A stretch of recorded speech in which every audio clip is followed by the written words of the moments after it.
Hey everyone, welcome back. My name is Greg from the Agincourt Public Library. Just want to show you a little video again on video editing, but this time instead of going to Adobe Premiere, I decided to use a much more simpler program, basically, which is iMovie. So if you have an Apple product, iPad, iPhone, or a laptop, basically, or any computer for that matter, you get iMovie automatically into your actual part of your operating system. So iMovie, I'm just going to give you a little quick tour of iMovie, show you a couple quick little things, tutorials. So iMovie's already opened up in behind me, and what you notice maybe is that on my timeline I've already inserted a clip. So I've gone ahead and done some pre-prep work ahead of time.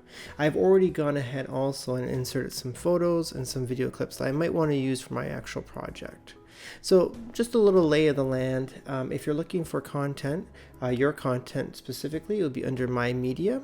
To import more content, you can click on that button and you can basically go and find it from your hard drive and whatnot. So just a little FYI there.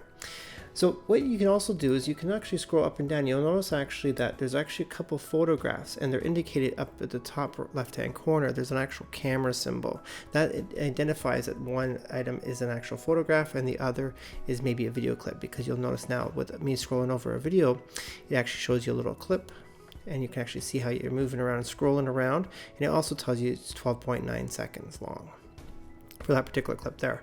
I'm going to double click on it. And right away what I can do is I can choose to do one of two things. I can actually say to the computer, I want to add all of it by hitting the little plus symbol.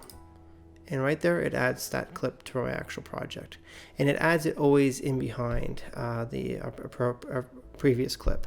What I'm going to do now is, though, I'm actually going to go down to another clip here. And this is a 19.5 second long clip. And what I'm actually going to do is I'm going to actually insert that. However, there's a little orange strip that's underneath it that lets me know that I've already used that clip. So it already indicates that I've used a portion or the entire clip itself. So if you've actually gone ahead and used your project, you're working on like an hour-long documentary and you don't know what clips you've used, what clips you haven't used, you can actually sort of get a little indication to help you out along the way. So it's actually a pretty cool program in terms of what you get, what you pay for.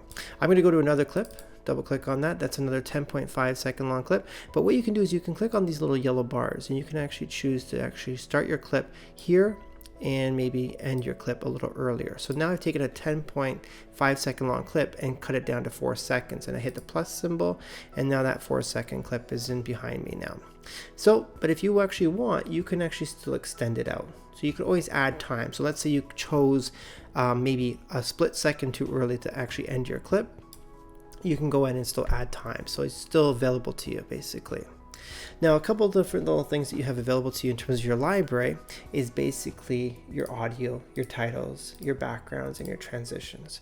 I won't go through everything today, but I just want to quickly just give you a bit of a heads up. Transitions, great place to go in and try and find an actual transition here, like a cross dissolve, and instead of going from one clip to another, this will actually give you a nice little cross dissolve. So here I'm going to just go backwards a little bit, and now from one clip to another it will cross dissolve into it. You'll see a little bit of a fade there from one clip to another. If you want to fade to black at the very end of your project, you can do that as well. And so when I play this back again, it's playing back and it fades out. So there's a couple different little options for you right there under the transitions. Now, what you can also do is you can go for titles. So if you're looking for a title, your standard title that you might want, you can actually do one of two things. You can actually take that title and throw it at the very beginning of your actual clip. And what you'll notice now is it pushes your entire project into your timeline over to the right. And now I can actually put my title text right there. That's one option. Another option is I could have actually taken another clip, another title, dragged it on top of an actual clip, just like that, and now that actual clip will actually showcase the text on top of it. So there's a little bit of text in the bottom left hand corner. So you'll notice that some of the actual text options that are there are actually showing you the different things like standard, but then there's also standard lower third. And what the lower third basically represents is basically, again, a way of saying, okay, we're going to cut our screens here and here and make two sort of invisible horizontal lines. And there's your top third, your middle third, and your lower third. And that's generally where you're going to find titles that you could use potentially for describing a location, a person, maybe like if you're interviewing somebody, you can give them their name and maybe their title of what they're doing and why they're relevant in your film. So there's just a little bit of a kind of taste of iMovie if you don't have access to anything more advanced. It's a great program to use. I use it almost constantly daily. I use it on my phone a lot, so if I want to take photographs and fool around, it's a pretty good program to use. It's got a really nice sort of like entry level, easy to use sort of like way around video editing. So if you've never done a lot of video editing, I feel it's a very comfortable program to get into. So try that out, and hopefully show you a few more things next time around.